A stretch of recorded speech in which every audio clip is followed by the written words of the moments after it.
Vedanta Sarasvati Ji Namini. Jai Shri Brahmadvagoja Sarasvat Sampadaya Ki Jai.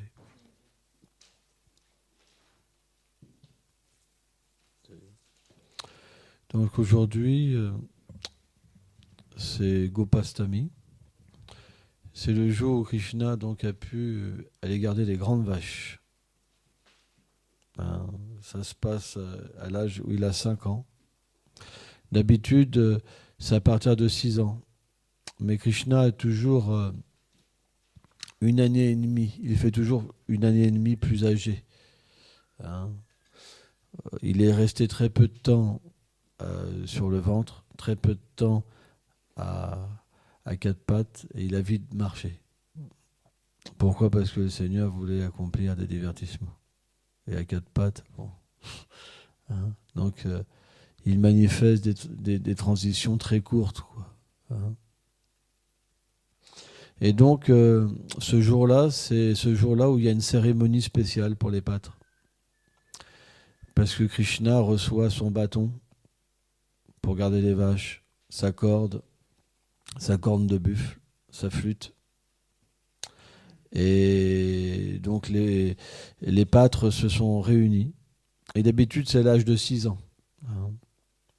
Donc les pâtres se sont réunis et Maya Yashoda était très troublée, Nanda Maharaj était très troublé que ce moment arrive. Parce que ça veut dire que Krishna, toute la journée, va devoir partir dans les pâturages. Et c'était un moment très très difficile et que Nanda Maharaj ne voulait pas accepter, que Maya Yashoda ne voulait pas accepter. Et Krishna, il a manifesté le lila qui regardait même plus Nanda Maharaj. Ouais. Et il a pris donc refuge dans son frère. Et parce que son frère était favorable qu'il parte faire ses lilas. Et puis c'est l'âge aussi où Krishna il commence aussi à avoir une certaine relation avec les gopis aussi. Parce que comme il devient libre et il part, donc il commence à avoir des divertissements. Et donc Maya Yashoda voulait pas que Krishna parte dans les pâturages. Et les vaches ont refusé de partir. Toutes les vaches ont refusé de partir. Des millions de vaches. Elles n'ont pas voulu partir, en fait. Personne ne pouvait les faire partir. C'est comme une vache qui ne part pas sans son veau, quoi. Krishna, c'est comme le veau suprême. Parce qu'en fait, toutes les vaches, elles sont dans un sentiment de mère, de Vatsalya. Et quand, en fait, Maya Yashoda et Nanda Maharaj n'ont pas voulu faire partir Krishna, aucune vache a voulu partir dans la forêt, dans les pâturages, en fait. Et donc, finalement, ils ont été obligés de laisser partir Krishna. Donc ça, c'est Gopastami, ça marque le moment, en fait, de l'initiation de Krishna comme un vacher. Un vacher adulte, quoi. Ce jour-là aussi, ça marque un divertissement spécial.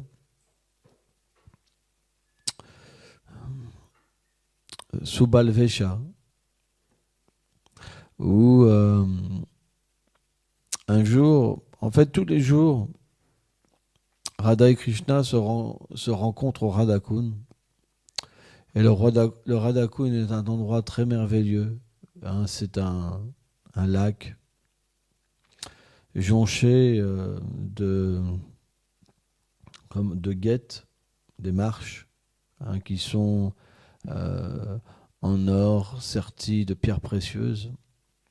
Et il existe différents endroits dans le Radhakund où il y a comme des palais en forme de lotus. Et au milieu aussi, il y a un palais spécial en forme de lotus.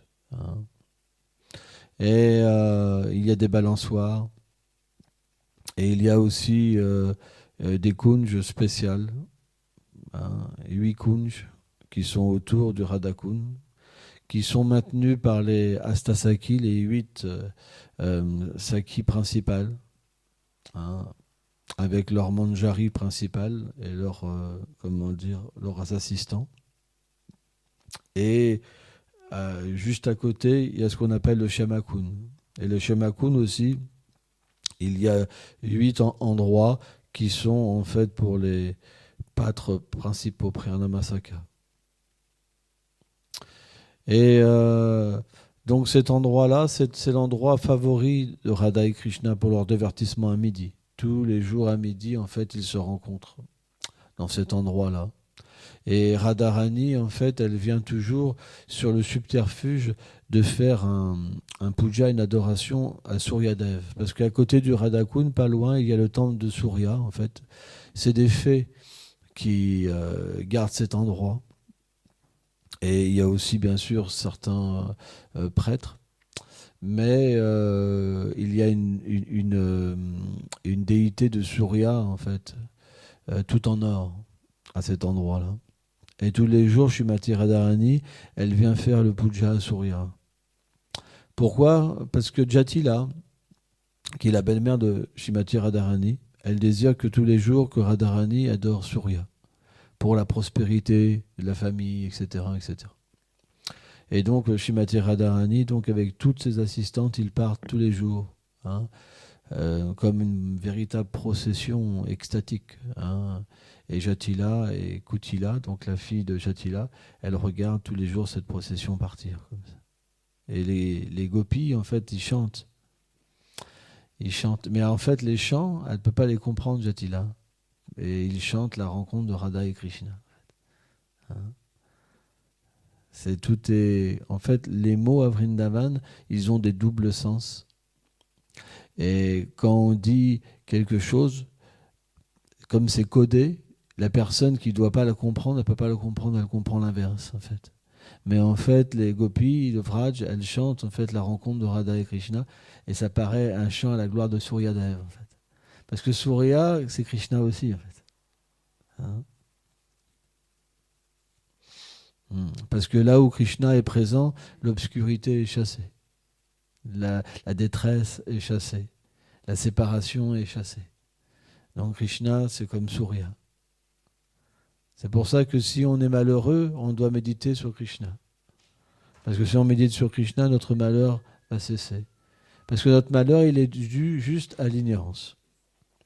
Et un jour, Krishna, il était au Radhakund avant l'heure que Shrimati Radharani vienne. Et il était avec Subal. Car Subal, c'est le compagnon le plus confidentiel de Krishna. Pourquoi ? Parce que Subal et Rupa Goswami, ils sont comme une même identité.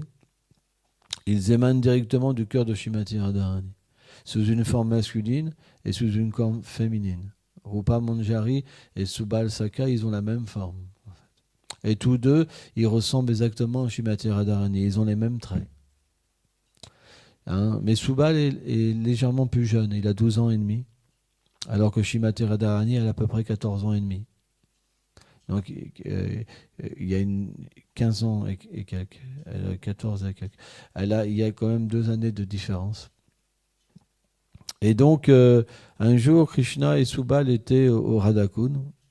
Alors, il devait y avoir d'autres personnes aussi, mais dans les divertissements, Krishna, il y a très peu de choses qui sont, notées. Et Krishna, il était en séparation avec Radharani. Et il a dit à Subal, hein, c'est pour ça qu'aujourd'hui, Radharani va être déguisé en Subal. Et Krishna a dit, Subal, hein, et Krishna était en séparation avec Shrimati Radharani, et Krishna pleurait. Hein. Krishna était dévasté. Hein. Il était assis. Et Subal est son confident très qualifié, extrêmement qualifié. Parce que seul lui peut comprendre véritablement le cœur de Krishna. Hein, véritablement sa séparation, son amour. Il peut tout comprendre en fait, tous les mystères de Krishna. Et il n'y a que lui qui peut véritablement trouver toutes les situations pour satisfaire la séparation de Krishna. Parce que Radha et Krishna sont un. Donc quand ils se séparent, c'est extrêmement douloureux.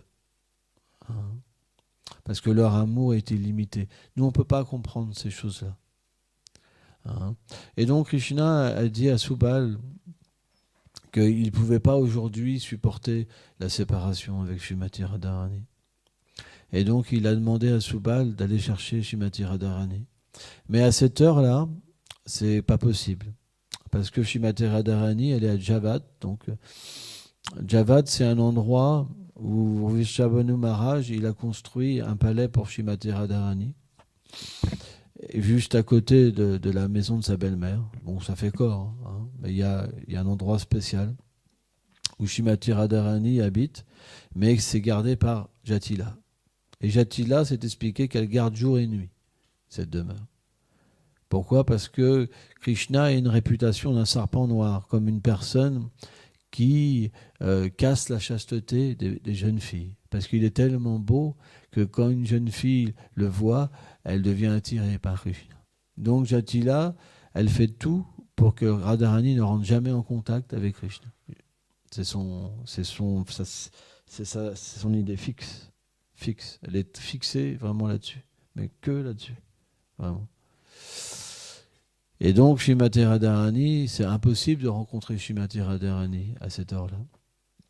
Et Subal lui dit, mais Krishna, c'est pas possible. Je peux pas faire ça. Personne n'a jamais fait ça encore. On n'a jamais pu arranger une rencontre à cette heure-là. C'est pas possible. Et Krishna lui a dit, si tu ne peux pas, de toute façon, aujourd'hui, je me noierai dans la Yamuna. Si tu peux pas me l'amener maintenant, je me noierai dans la Yamuna. Et donc Subal, il a réfléchi et donc il est parti. Il a pris un petit veau avec lui. Et quand il est arrivé près de la maison de Jatila, il a tordu la queue du veau et le veau est parti en fait. Et quand Jatila l'a vu, elle a vu Subal, elle a dit, qu'est-ce que tu fais là ? Parce qu'elle sait que Subal il est dans les affaires, c'est l'ami de Krishna, donc c'est bizarre qu'il soit proche de la maison. Donc tout de suite, elle a suspecté. Elle venait juste de finir son repas. Et elle a suspecté que Krishna, donc il y avait quelque chose qui se passait avec sa fille. Elle lui a dit, qu'est-ce que tu fais dans les parages ? Et Subal, il a dit, Homer, donc il a rendu ses hommages déjà, parce que à Vrindavan, il y a tout un respect qui est là. Toujours on rend nos hommages à nos mères avec une profonde signification. Et Subal a dit, j'ai perdu un veau et je pense peut-être qu'il est rentré dans votre propriété. Si vous pouvez aller le chercher et me le rendre, ça serait gentil, quoi. Et Jatila, un petit peu en colère, elle a dit, je viens juste de finir mon déjeuner. Hein ? Bon, t'as qu'à aller voir s'il est à l'intérieur. Alors, hop, il est rentré. Il a pu rencontrer Shrimati Radharani dans ses appartements. Et quand il a rencontré Shrimati Radharani, Radharani aime beaucoup Subal. C'est normal, c'est son cœur. Et naturellement, il y a une profonde relation entre Subal et Radharani. Et donc, Subal a approché Radharani et lui a expliqué, l'état d'âme de Krishna, quoi. Que Krishna, si elle ne pouvait pas venir, donc il rentrerait dans la Yamuna pour cesser sa vie. Donc c'était une profonde sentiment de séparation, quoi, hein, de Krishna, hein, vraiment quelque chose d'illimité. Et là donc Subal et Radharani donc ont échangé leurs vêtements. Subal a donné les vêtements à Radharani, son bâton, sa flûte, son dhoti, son turban. Et Radharani a donné ses vêtements à Subal. Et donc, parce que Subal, il a exactement le même visage. Hein. Il y a quelques petites différences, mais très peu. Les mêmes mains, les mêmes pieds, les mêmes membres. Sauf qu'il n'a pas de poitrine, Subal. Hein. Et Shrimati Radharani, donc, elle a sous l'aspect d'un pâtre, elle a la même Subal, sauf qu'elle a une poitrine. Donc, mystérieusement, le veau est apparu. Donc, Subal lui a donné son veau et elle est sortie. Quand elle est sortie, devant la maison, il y avait Jatila. Et elle a dit à Subal, Aïe, t'as trouvé ton veau, Subal ? Et Radharani, elle a pris la voix de Subal, elle a dit, oui, j'ai trouvé mon veau. Et puis elle est partie. Et Subal, lui, il était coincé. Et il était coincé à l'intérieur.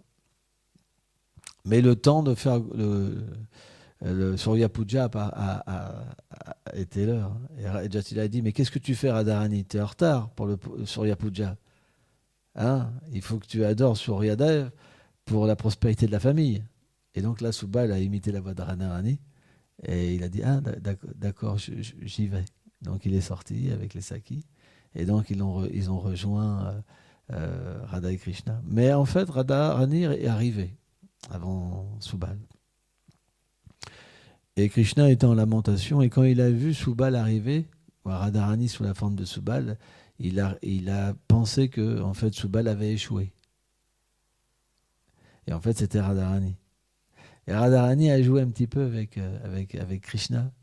Et Krishna, il a regardé Subal et dit, oh, tu as échoué, tu n'as pas pu ramener en fait Radhé, qui est la vie de ma vie, donc je vais cesser d'exister. Et là, Radharani, sous la forme de Subal, elle a joué avec Krishna. Elle dit oui, j'ai pas réussi. Mais par contre, je peux aller chercher Chandravali si tu veux.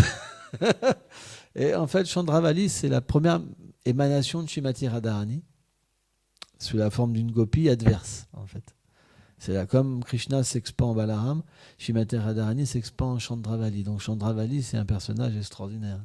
Et elle a aussi ses Astasaki, ses 8 Astasaki, manifestations de sa personne. Elle a tout un camp, en fait. Il y a différents camps de gopis, et c'est le camp adverse des gopis.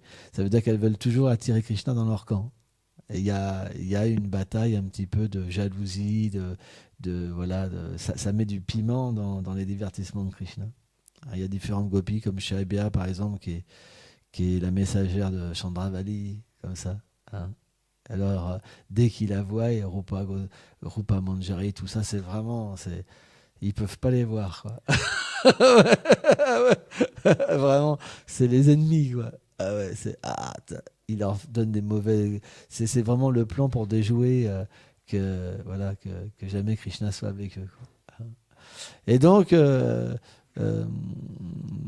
Radharani, sous la forme de Subal, elle a dit, si tu veux, je peux aller chercher Chandravali.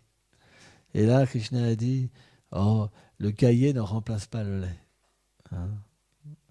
Parce que Radharani, c'est l'apothéose de toutes les qualités, c'est l'énergie interne du Seigneur suprême, l'Adini Shakti, Swarup Shakti, et elle est l'origine de toutes les formes, en fait, féminines. Hein. Et certaines formes aussi masculines, puisque Subal est une manifestation de Srimati Radharani. Et donc,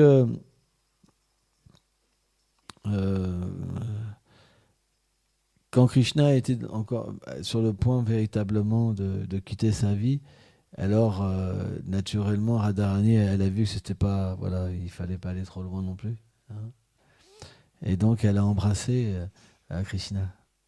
Et là, Krishna, il a réalisé que c'était Radharani. Et Radharani lui a dit, mais tu m'as pas reconnu. Hein. C'est le divertissement de Krishna. Et après, Subal est arrivé, sous le déguisement de Radharani. Hein. Donc aujourd'hui, c'est un jour spécial où à Vrindavan, c'est le seul jour où on voit les pieds de Radharani. Même à Radhastami, on ne voit pas les pieds de Radharani. Ouais. On ne devrait pas montrer les pieds. Ouais. C'est le seul jour où on peut voir les pieds de Radharani parce qu'elle a un dhoti au lieu d'un sari.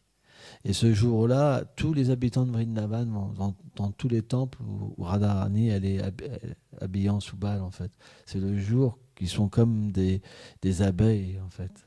Parce que c'est le jour où il y a un darshan spécial, où le seul jour où on peut voir les pieds de Radharani.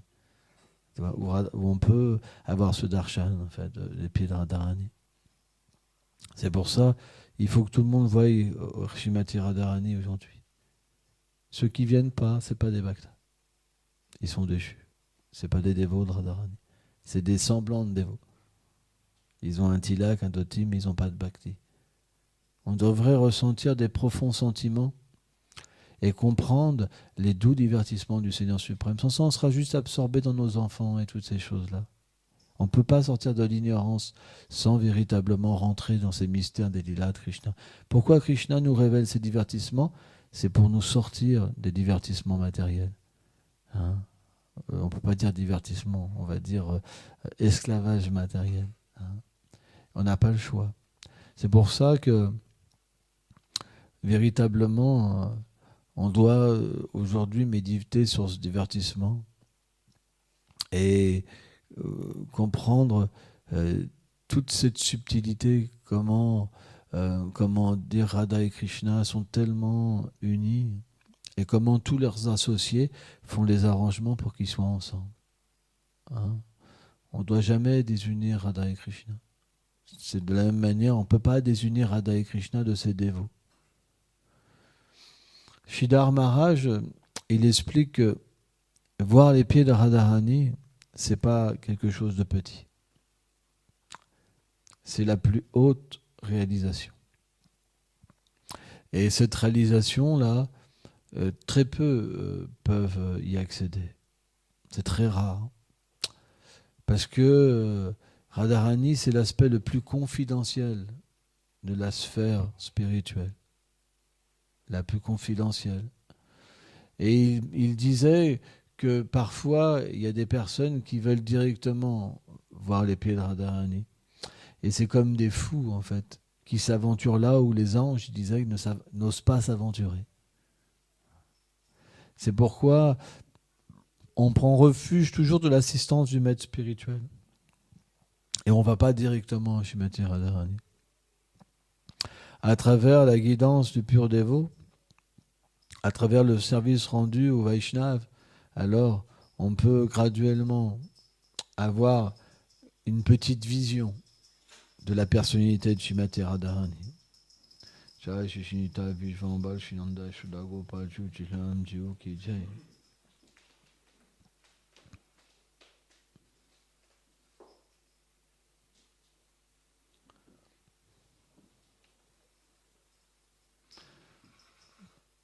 Parce que Radharani, comment dire, ça représente le cœur de Krishna, comme son intimité en fait. Donc c'est pas possible de comprendre l'intimité du Seigneur suprême. C'est simplement par une miséricorde spéciale que ça peut nous être accordé. Une miséricorde vraiment, vraiment spéciale. Et ceux qui veulent directement servir Radha et Krishna, c'est pas authentique. C'est pas authentique. On appelle ça les sadhya. Mais dans notre lignée, on adore plutôt Gauranga Mahaprabhu. Parce que dans le principe de Gauranga, Krishna, comment dire, manifeste son cœur sous la forme d'une effulgence dorée. Parce que Srimati Radharani et Krishna sont un. Et Krishna est toujours dépendant de Srimati Radharani. Les acharyas expliquent que l'attachement que Krishna a pour Srimati Radharani est tellement profond et exalté que il respire pour Srimati Radharani, il mange pour Srimati Radharani, il joue pour Srimati Radharani. Il est vraiment comme quelqu'un qui ne voit que Radharani partout, Krishna. Et Radharani, c'est pareil, c'est pour ça qu'on l'appelle Krishna Mayi, celle qui voit Krishna partout. Parce que c'est une même personne qui se voit à travers toute chose. Ils ne peuvent pas voir autre chose que l'un et l'autre. C'est le principe. Donc naturellement, quand Krishna vient sous la forme de Gauranga Mahaprabhu, il y a ce principe qui vient en lui. C'est que il vient pour se chercher lui-même. Il vient pour se chercher lui-même. Et c'est un aspect tellement intime de la dévotion. Gaur Govinda Maharaj, il disait, c'est la plus haute limite de la dévotion. Parce qu'en fait, la dévotion de Mahaprabhu, il n'y a pas de limite. Mais dans le monde matériel, on parle d'une limite pour que les gens puissent avoir un cas de figure. Mais il a expliqué que c'est la dernière limite, la plus haute limite dans la conception de la dévotion. Hein? Or, en méditant sur Mahaprabhu, on peut obtenir Radharani. On peut obtenir en fait le darshan de Srimati Radharani. Parce que Mahaprabhu lui-même, Krishna a pris l'état d'âme de Srimati Radharani. C'est pour ça que Radharani ne peut pas être accessible directement. Mais par la miséricorde de Krishna, dans cette forme, qui est recouvert de l'état d'âme de Srimati Radharani, Krishna se cherche. Krishna se cherche, en fait. Pourquoi ? Parce que dans cet état d'âme, Radharani cherche Krishna. Or, dans cette difficulté que Krishna connaît de se chercher lui-même et de pleurer, en fait, il pleure constamment, il pleure. Il a passé quand même 14 dernières années à pleurer, Mahaprabhu. Il pleurait tout le temps. Il était en séparation. Et il y avait Swarup Damodar Amandaroy et différents associés qui lui citaient des versets pour augmenter sa séparation, pour guider son humeur. Pourquoi ? Parce que, comme c'est Lalita et Vishaka, ce sont les deux manifestations, les deux principales confidentes de Srimati Radharani qui guident ses sentiments.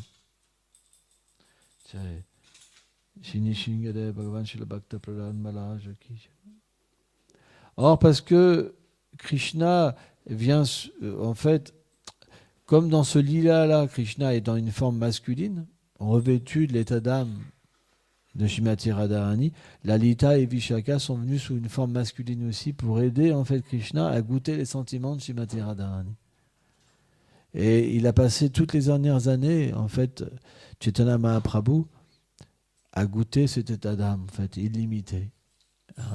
Il faut comprendre que Srimati Radharani, les sentiments de Srimati Radharani, c'est comme des millions de volcans à l'intérieur, qui sont en éruption. Donc, pour les dévots néophytes, c'est sûr, c'est difficile d'entendre parler de ces choses-là. Parce que quand il n'y a pas de dévotion, quand il n'y a pas d'amour dans le cœur, on est plus intéressé à l'action, par exemple, au karma, à la nature de l'âme, parce qu'on a l'impression que ça peut nous servir.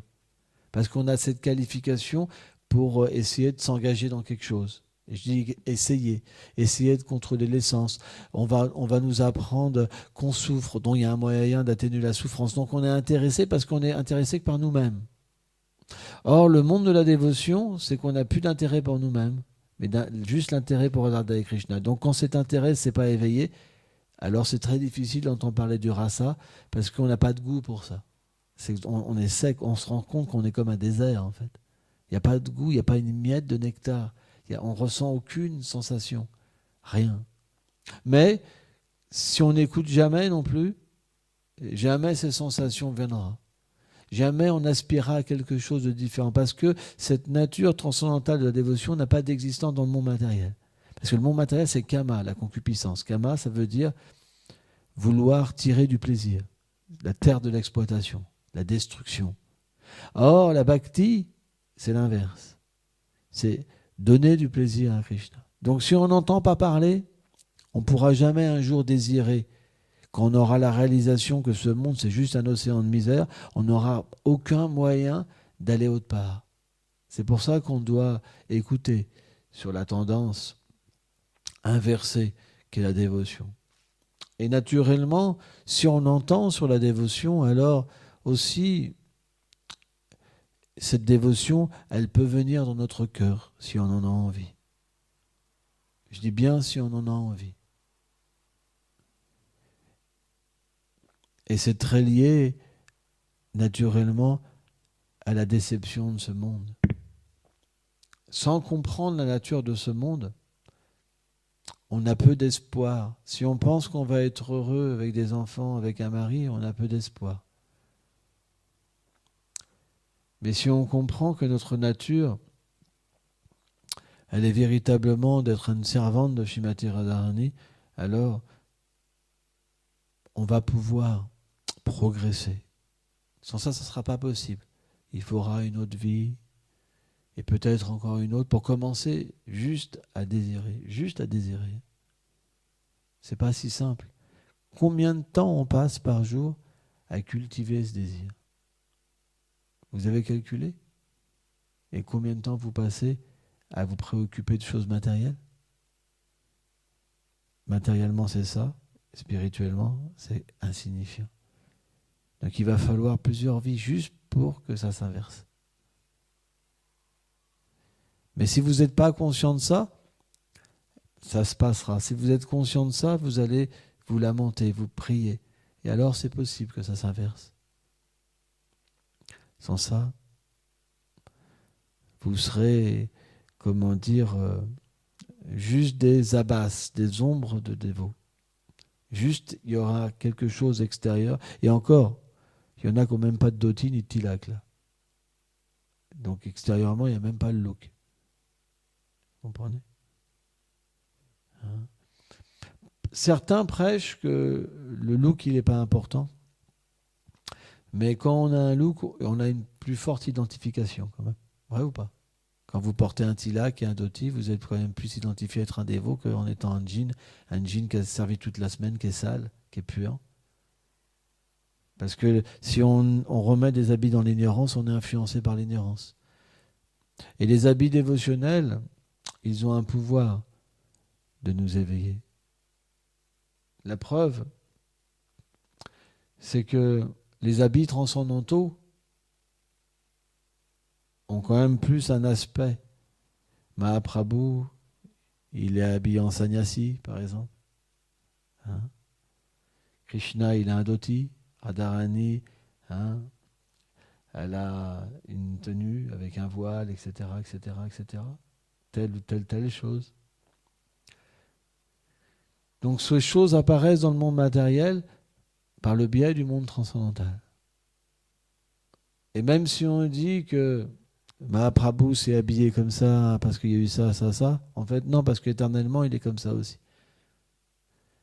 Donc ça vient d'une certaine manière, mais par la volonté du Seigneur, ça arrive comme il est là-haut, par exemple. Donc on ne devrait jamais penser que c'est des habits ordinaires. Parce que la preuve qu'on sort dans la rue habillé en dhoti, tout ça, on est obligé de faire attention à notre comportement, pas vrai ? Si vous êtes habillé comme un voyou, vous pouvez vite déraper. Mais si vous êtes habillé en moine, automatiquement, vous aurez naturellement plus de vertu parce que vous allez avoir une conscience qu'on vous regarde. Une conscience que vous devez représenter quelque chose. Conscience, ça veut dire vertu. C'est pour ça que ça a un effet sur l'être vivant. Qu'on le veuille ou qu'on ne le veuille pas. Parce que ça a un effet psychologique. Et dans cette psychologie, il y a une attitude naturellement qui se manifeste. Et quand l'attitude est là, eh ben on croit en vertu. C'est pour ça que c'est bénéfique. Alors bien sûr, l'autre côté, c'est que les gens ne comprennent pas forcément cette façon de s'habiller, etc. Mais c'est quand même... voilà. C'est pour ça que dans un temple, par exemple, on devrait venir bien habillé, etc. Parce qu'on vient voir le Seigneur suprême. Je vais poser une question à Gopal. Si tu avais rendez-vous avec Macron, le président de la République, est-ce que tu viendrais habillé comme ça ? Dis-moi la vérité. C'est vrai ? Bon, ok. Moi, je pense qu'il achèterait des vêtements pour aller voir le président de la République. Qu'est-ce que tu en penses, madame ? Si tu veux devenir à l'Élysée. Tu sais pas ce que c'est l'Élysée, c'est pour ça que tu parles de ça. Et tu parles aussi d'une manière... parce que tu n'as pas peur.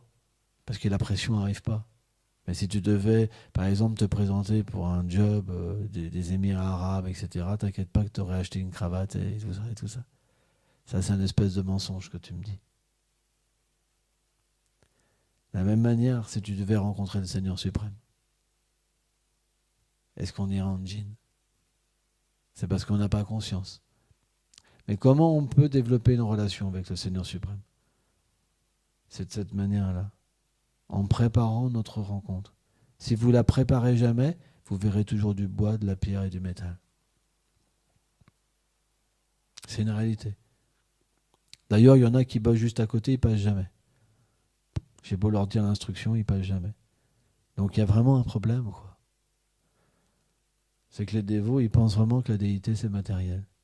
C'est un symptôme. Hein. Quelqu'un qui bosse à 500 mètres, hein, et qui ne vient pas, comment cette personne-là pourra retourner à Krishna? C'est pas possible. Vous comprenez? S'il ne peut même pas voir le représentant de Krishna sous la forme de la déité, s'il n'a même pas de plaisir, comment il va retourner à Krishna? C'est impossible. Déjà, cette personne-là, elle a raté sa vie. Il faudra qu'elle reprenne. Naissance, encore une fois. Et encore. Il y a des personnes qui ne voulaient même pas, et ils en avaient marre d'habiller les déités, par exemple. Vous comprenez? La déité, c'est la forme miséricordieuse du Seigneur. Elle vient exprès parce qu'on n'est pas qualifié, pour la voir, pour lui donner à manger. C'est un aspect, mais tellement miséricordieux. On peut habiller le Seigneur suprême. Mais quelqu'un qui n'a pas de qualification, il pense, je perds mon temps. Il habite juste à côté, il ne vient même pas voir la déité. C'est pas possible pour une telle personne de retourner à Krishna. Vous comprenez? C'est pas possible. Parce que Krishna vient, il ne veut pas déjà le voir ici, pourquoi il irait là-haut? Vous comprenez? Ils habitent juste à côté, jamais ils viennent voir Krishna. Jamais. Ils ne sont pas intéressés, ça ne les manque pas. Ça ne leur manque pas Krishna. Sans ça, ils pourraient voir la déité. Quand ils verraient la déité, ils ressentiraient quelque chose de l'amour, que Krishna est là. Et ils sentiraient un lien d'amour. Mais jamais ils ressentent ça. Moi, je me rappellerai toujours, je ne dirai pas les noms, mais les personnes, il y en a une des deux personnes est dans la salle. Alors, il y a des caméras, vous savez. Alors des fois, ça marche. On avait branché des caméras. Et on pouvait voir qui rentrait dans le temple. Et j'ai vu quelque chose de vraiment étrange. Des dévots qui venaient, ils rendaient leurs hommages sans même regarder la déité. Comme les enfants, vous savez, sans conscience, et ils repartaient. J'ai fait, waouh, j'avais jamais vu ça encore de ma vie. Parce qu'ils pensaient que personne ne les voyait. J'ai pu voir ça. J'ai fait, Seigneur, c'est pas possible.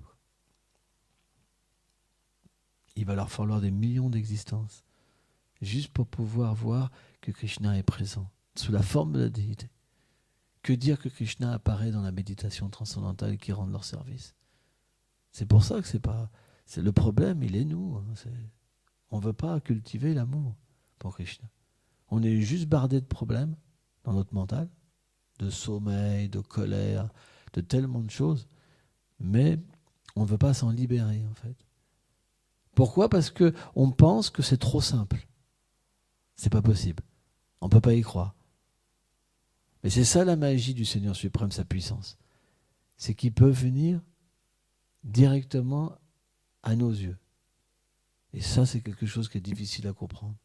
C'est pour ça que les gens qui sont dans l'ignorance, ils ne peuvent pas. Mais vous allez à Vrindavan ce jour-là, mais tout le monde marche, tout le monde, il y a la queue pendant des heures pour avoir darshan. C'est comme une rivière de personnes, ça coule, quoi. Parce qu'il y a la bhakti, parce qu'il y a des actes pieux derrière. Ils savent que c'est un jour spécial et ils ont du goût pour voir Krishna. Vous les voyez, ils ont tous des téléphones portables comme vous, il y en a même qui sont en jean, mais ils sont là avec leurs belles guirlandes et puis ils glorifient Krishna, c'est beau. Hein, c'est beau. C'est parce que c'est le karma, quoi. Parce que c'est des êtres vivants qui ont les plus grandes activités pieuses, quoi. Donc ils naissent dans un endroit et ils ont déjà l'attachement pour Krishna dans leur cœur. Mais dans leur boutique, tu peux avoir Ganesh, par exemple. Hanuman, ou voilà.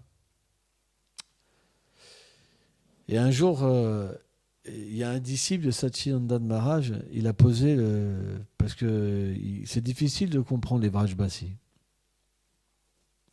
Et il disait, mais pourquoi vous adorez Ganesh? C'est un demi-dieu, il ne faut pas adorer Ganesh, il faut adorer Krishna. Et le Vrajabasi dit, mais nous, on n'adore pas Krishna. C'est notre famille, Krishna. Vous comprenez? C'est pour ça que c'est difficile de comprendre les Vrajbasi. Parce qu'ils ont de l'amour spontané pour Krishna. Ils n'ont pas besoin d'adorer Krishna. Krishna est déjà dans leur cœur. Dieu est leur vie passée, en fait. Radharani est déjà dans leur cœur. Mais ils adorent Hanuman, Ganesh, etc. Mais ça, c'est une adoration pour avoir des choses matérielles. Mais leur vrai sentiment, c'est Radharani, en fait. Ils appartiennent à Radharani. La preuve, c'est que quand ils se disent bonjour, ils disent ah, Radé, Radé, Radé, Radé, Radé. T'entends Radé, Radé partout, partout, partout, comme ça. C'est le principe, en fait, des Vrajbasi. Et c'est tellement beau, tellement extatique. Essayez de développer cette dévotion, de venir voir Krishna personnellement, hein, de développer une relation. Parce que si vous faites ça avec la déité viendra avec vous dans votre cœur. Vous pourrez être avec elle au travail. Parfois, on m'a souvent dit, mais j'y arrive pas. En fait, pourquoi tu n'y arrives pas? C'est parce que tu penses que Krishna, il est de la pierre. C'est juste pour ça. Il est là pour toi, il vient à Rouen, spécialement parce qu'il savait que tu allais venir. Mais les gens qui n'ont pas foi dans la déité, qui ne chantent pas pour elle, qui ne dansent pas pour elle, etc., alors, et que Krishna est venu pour eux, c'est vraiment les plus bas, les plus déchus, en fait. C'est les derniers des hommes, en fait. Krishna explique. C'est eux qui rejettent, en fait, le processus, qui avaient le moyen de l'accepter, mais qui rejettent. C'est le plus bas des hommes, Krishna a dit. Donc on ne doit pas se situer de cette manière-là. Hein. Bhaktivinoda Thakur, hier, il disait que même les enfants peuvent pratiquer très jeunes. Parce que s'ils pratiquent jeunes, alors ils auront des samskars. Quand ils vont grandir, ils vont pratiquer plus sérieusement. Parce que chaque instant est précieux. La vie humaine est très rare. Hein. Il y a 8 400 000 espèces de vie. Et il n'y a que 400 000 espèces d'êtres humains. C'est très rare d'avoir une vie humaine. Et la moitié passe à dormir pour les gens dans l'ignorance. C'est très court la vie humaine. Et c'est la seule vie qui nous permet véritablement de développer la conscience de Krishna. C'est pour ça qu'on ne devrait pas perdre de temps. Et on devrait véritablement comprendre que tout ce qu'on a, on devra le quitter. C'est pas je verrai un jour, vous serez confronté à la mort, c'est juste question un petit peu de temps, ça va arriver très vite de toute façon, parce que le temps passe très vite. Hein. Vous allez voir, on part là en Inde 3 semaines, vous allez voir, ça va passer comme ça. Le temps passe comme ça. Les 20 ans, moi par exemple, ça fait 25 ou 26 ans que je suis dévot, c'est passé tellement vite. Hein, c'est comme un instant, la vie. Et on va se retrouver très vite avec la mort. La fin va arriver de cette vie-là. Et on va vite réaliser qu'est-ce qu'on a fait ou pas. Voilà, on va réaliser parce que quand la mort va venir, nos attachements, ils vont être là et ils ne pourront pas nous sauver. Vous verrez les êtres de votre famille en train de vous tendre la main. Oh mon pauvre, ça va aller, t'inquiète pas, on va te sauver. Mais personne ne peut vous sauver. Mais il n'y a que cette relation que vous avez cultivée avec Krishna. Si elle est assez forte, alors vous serez déjà dans le monde transcendantal. Mais si elle n'est pas assez forte, vous serez complètement dans la panique, en fait. Complètement dans la panique. Parce que vous comprendrez qu'il va falloir revenir. Et là, vous réaliserez que vous avez perdu du temps. Mais ce sera trop tard. Mais Krishna vous redonnera encore une chance. Neha Biklalmuna Sosti. Mais c'est une réalité, ça va arriver de toute façon, c'est question de temps. Vous aurez du mal à avaler, à respirer, vous ferez caca dessus, pipi dessus. C'est pas évident, hein, la mort, hein. C'est un truc terrible. Hein. Et la fièvre.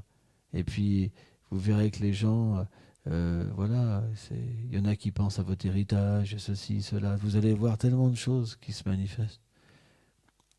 Des gens qui sont contents que vous partez. Il y en a d'autres qui vont pleurer. Et vous verrez que c'est l'ignorance, parce que vous verrez que ça n'a pas de sens. Quand il y a la connaissance, c'est pour ça que les dévots, quand quelqu'un quitte son corps, on chante les saints noms, on donne une Charnamrita, on parle de Krishna pour augmenter la conscience. C'est pas qu'on augmente l'attachement. Mais si vous n'êtes pas dans une famille de purs dévots, les gens seront comme des obstacles au moment de la mort. Oh maman, tu t'en vas. Ah. Ils vont simplement renforcer vos attachements. Vous comprenez? Au lieu de vous aider à vous détacher. C'est pour ça que la vie de famille, si elle n'est pas pure, elle peut être tellement d'obstacles au moment de la mort. Ça veut dire qu'on ne veut pas laisser partir une personne, on veut qu'il revienne. Enfin bon, c'est dur. C'est l'égoïsme. Le monde matériel, c'est juste l'égoïsme. Les gens qu'on pense être nos amis, nos meilleurs, en fait, c'est ceux qui veulent nous garder sous leur emprise, quoi. Mais le véritable ami, qu'est-ce que c'est? C'est quelqu'un qui veut qu'on se libère et qu'on soit véritablement heureux. Sans ça, c'est pas un ami, c'est pas un mari, c'est pas un enfant. Quelqu'un qui devrait être un membre de notre famille, c'est quelqu'un qui devrait nous donner la richesse de la dévotion, de la libération et de l'amour. Malheureusement, on ne comprend rien. On s'attache à des choses qui vont faire qu'on va devoir revenir. C'est pourquoi tout ça, c'est dû à nos vies passées. On a cultivé quelque chose, on s'est mis avec des personnes et on obtient des gens avec une certaine conscience, selon nos vies passées. Mais on peut augmenter tout ça. On peut s'en sortir ensemble. C'est pourquoi, comment dire, que ce soit la vie de famille ou la vie de renoncement, notre but est de cultiver l'amitié spirituelle et d'aller ensemble vers la beauté et l'amour. Et pas l'esclavage matériel. C'est très important. Mais on parle de ça, mais c'est très difficile à mettre en place. Mais il faut pourtant. Il suffit d'ensemble de chanter. Il suffit ensemble d'adorer la déité, d'offrir la nourriture à Krishna. Mais si on cultive des choses qui ne sont pas de la dévotion, alors naturellement on emporte les gens avec nous vers le karma, le résultat de nos actes. Dès qu'on fait quelque chose qui n'est pas pour Krishna, ça porte des fruits matériels. Et ça nous embourbera. Que ça soit faire un projet. Quand c'est plus pour Krishna, c'est du karma. C'est parti. De toute façon, quand c'est pas pour Krishna, c'est vikarma. C'est l'activité pécheresse. Parce que dès qu'on prend quelque chose pour nous, c'est vikarma. Parce qu'on exploite la nature matérielle qui est faite pour le plaisir du Seigneur suprême. Donc on exploite et on doit prendre les réactions. Et les réactions, ce sera la souffrance. Vikarma, c'est la souffrance. C'est comme ça. Par contre, si on fait les choses pour Krishna, on se libère. Merci beaucoup. Allez,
je peux avoir ce que je fais.